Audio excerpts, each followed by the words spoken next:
más hechos, más información. RCN Radio.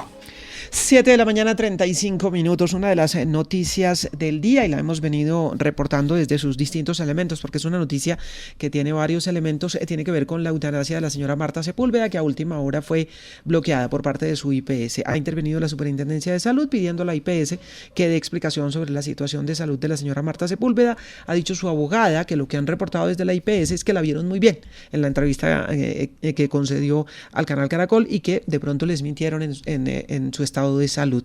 No sé si es válido que hagan un diagnóstico a través de la televisión, o si tengan que hacerle un nuevo diagnóstico a la señora Marta Sepúlveda, a quien ya se le había otorgado ese derecho. ¿Con base en qué? Con base en un pronunciamiento de la Corte Constitucional, y esto es muy importante, que decidió ampliar las condiciones en las cuales un colombiano puede acceder a la eutanasia. No es solamente una enfermedad terminal, sino una enfermedad en la cual se esté generando mucho sufrimiento, que la persona no lo pueda soportar y tome la decisión de acudir al derecho a la eutanasia. Se ha generado aquí un debate porque desde el Ministerio de Salud se decía que no había notificación de esa decisión de la Corte Constitucional, y la Corte se pronuncia hablando de las fechas en las cuales se tomó la decisión, y dice que no se requiere notificación, sino la decisión de la Corte Constitucional. Decíamos esta mañana que valía precisar ese elemento, José Manuel, y es si se requiere o no se requiere notificación de la Corte Constitucional para que entre en vigencia una decisión, o si se requiere, porque en este caso se está hablando de eso también. Yo creo que sí se requiere, Yolanda, pero que se dio precisamente por tratarse de un hecho relevante y público a través de un comunicado de prensa. Existen distintas maneras de notificar una decisión judicial, y en este caso la notoriedad con la que se hizo público el anuncio desde junio, pues de alguna manera implicaría que la notificación se surtió, o al menos es lo que dice la propia Corte Constitucional, que advierte que desde el momento mismo de la toma de la decisión y la comunicación a través de esta emisión del comunicado de prensa, pues ya se tiene como una decisión tomada que debería acatarse por las partes, pero además con los efectos generales que tiene la decisión de constitucionalidad que tomó la Corte alrededor del requisito de la terminalidad para la aplicación de la eutanasia. Levanta, o más bien flexibiliza, ese requisito de la enfermedad terminal, y se queda obviamente con los sufrimientos graves que pueda padecer una persona a propósito de una enfermedad que en todo caso no va a tener cura.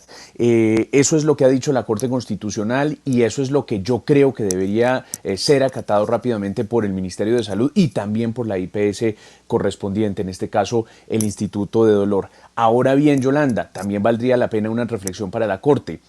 No solo debería producir el comunicado de prensa, sino tener muy rápidamente la sentencia, el texto listo, porque lo cierto es que está pasando mucho tiempo entre el comunicado de prensa y el pronunciamiento definitivo a través de una sentencia en firme, que se pueda leer, que se pueda analizar, y hay mucho detalle y hay mucho cabo suelto que yo sí entiendo que solamente queda resuelto en el momento que uno tiene todas las páginas del texto de la sentencia de la Corte Constitucional. Yo creo que la Corte debe apurar esos procedimientos de manera que entre comunicado de prensa y el texto final no haya mucho tiempo para evitar este tipo de suspicacias.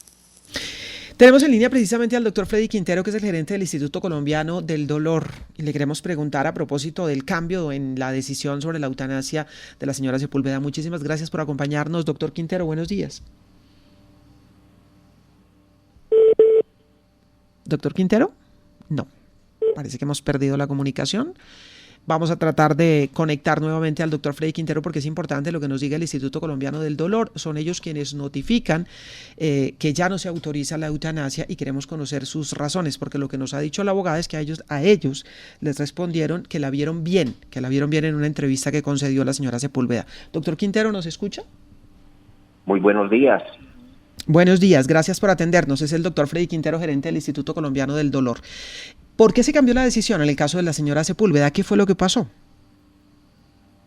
Muy buenos días a todos. En el caso de la paciente, había realizado un primer comité en donde se revisaron las historias clínicas aportadas y se consideró que la paciente cumplía con los criterios para acceder al procedimiento.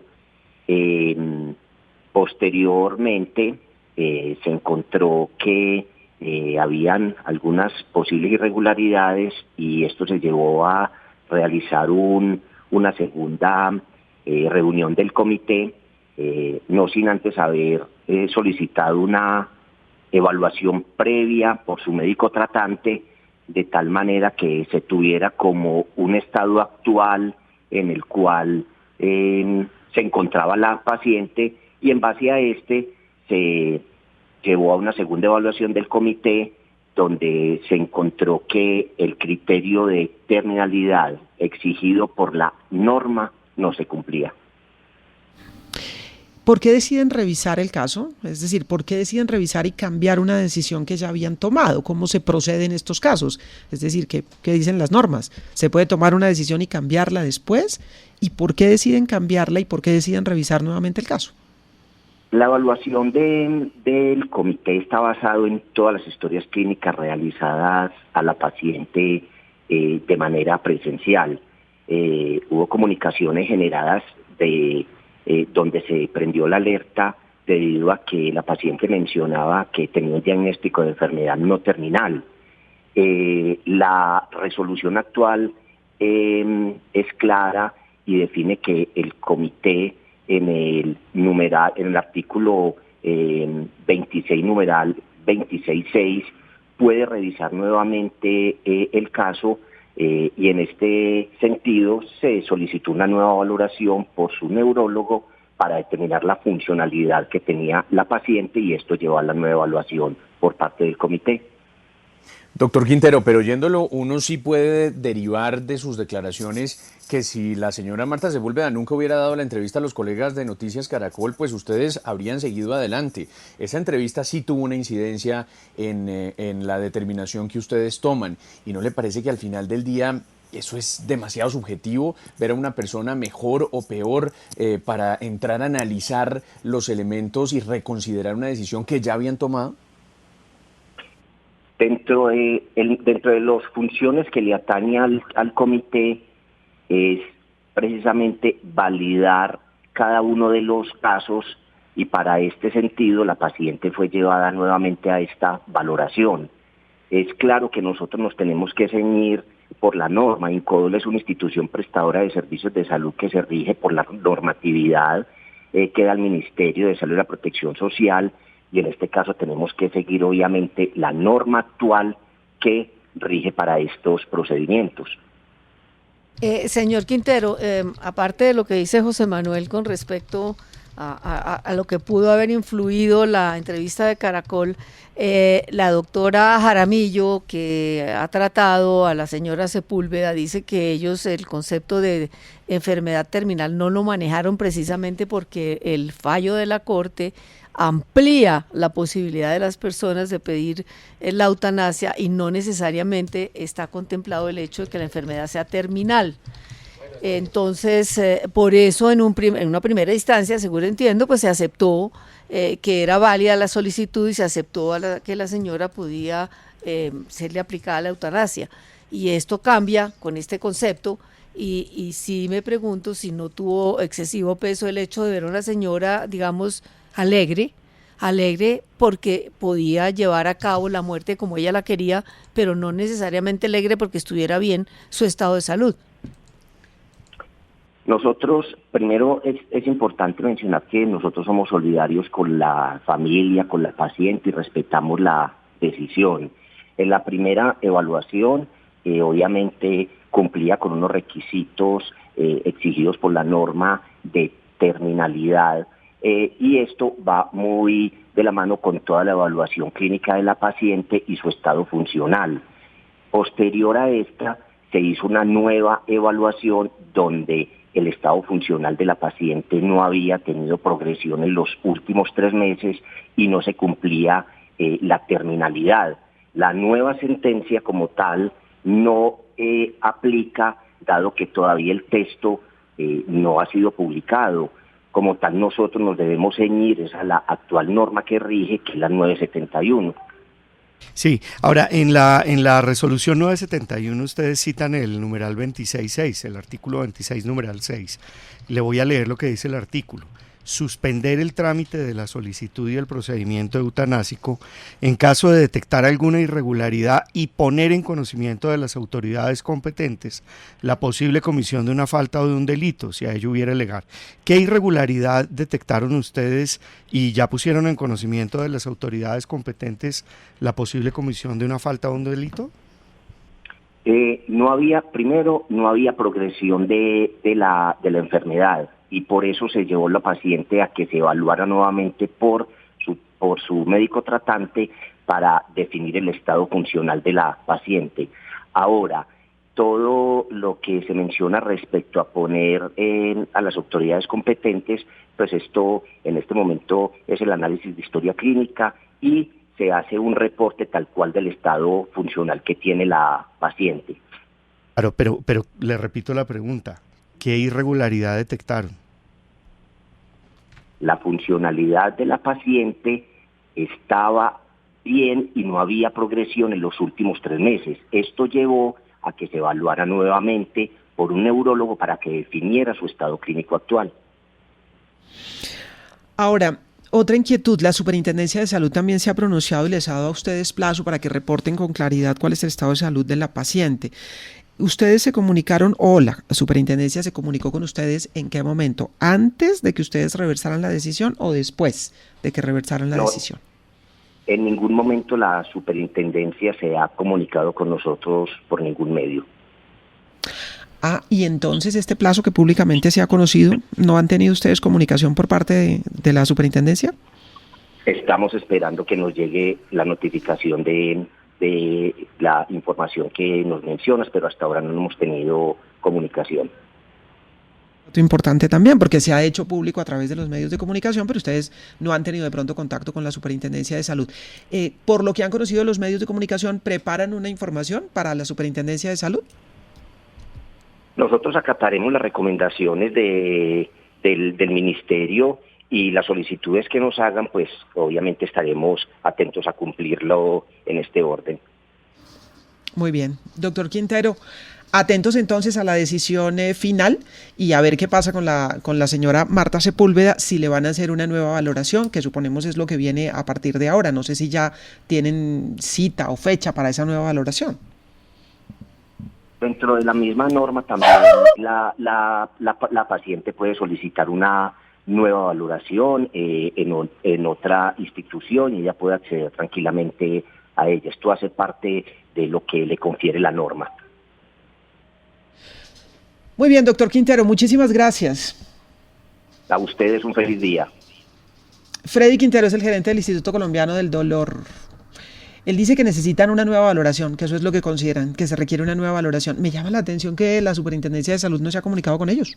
Eso me llama la atención también, porque dicen no nos ha solicitado nada y lo que se ha sabido es que la Superintendencia de Salud, por lo menos lo que se conoce públicamente, es que ha dado ese plazo de un día para tener información sobre este caso, pero dice él que no tienen esa información, que no se han comunicado con ellos, ¿no? En los 2 parrafitos que pone el Ministerio de Salud en su página web en relación con este caso, ellos mencionan que actúan ex post, después de los hechos y no ex ante. Yo no sé si eso también tenga que ver con la Superintendencia de Salud, es decir, si la Superintendencia de Salud puede actuar de oficio ex ante en este caso, o tiene que actuar solamente si media una queja o si media algún tipo de intervención. Claro, posterior. Entonces, pues le está diciendo a esta clínica del dolor que por favor diga cuáles son las razones y las irregularidades que él dice que se cometieron para poder haber echado o por haber decidido echar atrás la decisión que ya estaba tomada. Es que la señora tenía fecha, tenía todo. Se volvió un asunto judicial porque en últimas el argumento que él menciona y es que no ha habido progreso en la enfermedad, es decir, que no es un caso progresivo, gradual, agudo, como lo menciona la resolución originalmente, pues va a terminar siendo una discusión puramente judicial, yo diría, más que neurológica. Terrible el caso de la señora. No, impresionante. Y además nos hace falta camino, ¿no? También uno se preguntaría, hay que tener una reglamentación, le pregunto a José Manuel, porque parece que esto no está claro. Es decir, ¿cuántas veces puede una IPS cambiarle la decisión a una persona que está esperando una eutanasia? ¿1 vez, 2 veces, 3 veces, 10 veces? Si se les ocurre que 10 veces necesitan revisar el caso clínico, 10 veces le aplazan la eutanasia a una persona, eso no está claro. Para nada, Yolanda, y por eso el exhorto de la Corte Constitucional, no desde esta vez, sino desde 1994, diciéndole al Congreso de la República, hombre, póngase de verdad al día con esta reglamentación. La Corte Constitucional se puede pronunciar, como lo ha hecho efectivamente, sobre aspectos mucho más generales, pero el diablo está en los detalles, y los detalles le corresponden al Congreso de la República a través de una ley a la que, hay que decirlo, le han sacado el cuerpo sistemáticamente los honorables parlamentarios. Sí se necesitan reglas claras de juego, cuales sean, pero se necesitan esas reglas. Sí, yo me pregunto uno cómo una tercera, una organización, una institución ajena a uno va a determinar uno hasta cuándo resiste. Es decir, a esta señora le están diciendo, no, usted todavía más o menos se puede mover, usted todavía, ¿hasta cuándo? Hasta lo que lo gana uno jeteado y ya no pueda más y ya no resista el dolor y ya. Pero, es decir, ¿quién determina? Porque eso me parece que es muy subjetivo, porque además los umbrales de dolor son distintas. ¿Quién determina hasta cuándo debe uno resistir un dolor o es resistible un dolor? Eso solo lo puede determinar la persona y su médico tratante. Si para uno se hace la vida insufrible con el dolor que uno está sintiendo, no sé de 1 a 5 cuál es la escala, pero si es 3 y no resiste, ¿por qué tienen que llevarla a 5 para que ahora sí, entonces sí, más bien ahora sí? Es decir, sí. Hay unos elementos subjetivos que a mí me parecen, digamos, en el caso de la señora Sepúlveda, si yo fuera la señora Sepúlveda, digo, de cuenta de que a mí un comité que además tengo un diagnóstico de una enfermedad degenerativa progresiva que estoy viendo que me está haciendo infeliz la vida, ¿hasta cuándo me van a hacer resistir si yo no quiero seguir sintiendo lo que estoy sintiendo? Digamos que esta IPS, María Elvira, se pega de esa palabra progresiva, que está en la resolución 4006 del 2016. Y de la entrevista de claro. Caracol, yo estoy de acuerdo con San Manuel. Entonces dice, si la señora no hubiera salido alegre, sino botada en una cama, boqueando, sí, seguramente claro, insisto, no la hubiera intervenido. Insisto en el punto de que la resolución, esos parámetros de ley que usted sostiene, pues están en esas resoluciones, en la 4006 del 2016 y en la 971 de este año, que definen la enfermedad terminal como una enfermedad médicamente comprobada, avanzada, progresiva e incontrolable. La segunda parte, la de la terminalidad, ya se quitó. Y el problema es que no está definido ese otro tipo de casos, digamos, para enfermedades en las cuales se podría aplicar este derecho a morir. Maneras. Pero pues digamos la IPS, yo no la estoy defendiendo ni mucho menos, pero lo que ellos dicen es no podemos aplicar una tecnología en salud que es irreversible. ¿Por qué toman la decisión después que sale una entrevista? Yo creo que sí hay un antes y un después de la entrevista. Y si no se hubiera dado la entrevista y no se hubiera visto la señora diciendo soy católica y todo, pero yo creo que mi Dios entiende, yo creo que me quiero ir porque no quiero vivir así, y su hijo la apoya y si no sé qué. Si no hubiera dado esa entrevista, seguramente la señora ya hubiera podido llevar a cabo su deseo, que era morir tranquila en su casa con su familia, pero digamos la entrevista la perdió. Yo estoy convencida de eso. Aquí la entrevista, hay un antes y un después de la entrevista con respecto a la señora Sepúlveda. Bueno, pues pendientes a ver si la señora Sepúlveda puede cumplir su voluntad, su decisión y su derecho, porque en este momento es un derecho que tienen los ciudadanos que sienten que hay una enfermedad que no les permite tener calidad de vida, y sobre todo con la preocupación que asiste que una enfermedad de estas termina llevando a los pacientes a una muerte atroz prácticamente, porque no pueden comer y luego no pueden respirar. Es una situación verdaderamente delicada. Doña Marta no quiere llegar a esos extremos y quiere tener una muerte digna. Eso es lo que está pidiendo. Son las 7:53, estamos en RCN Radio.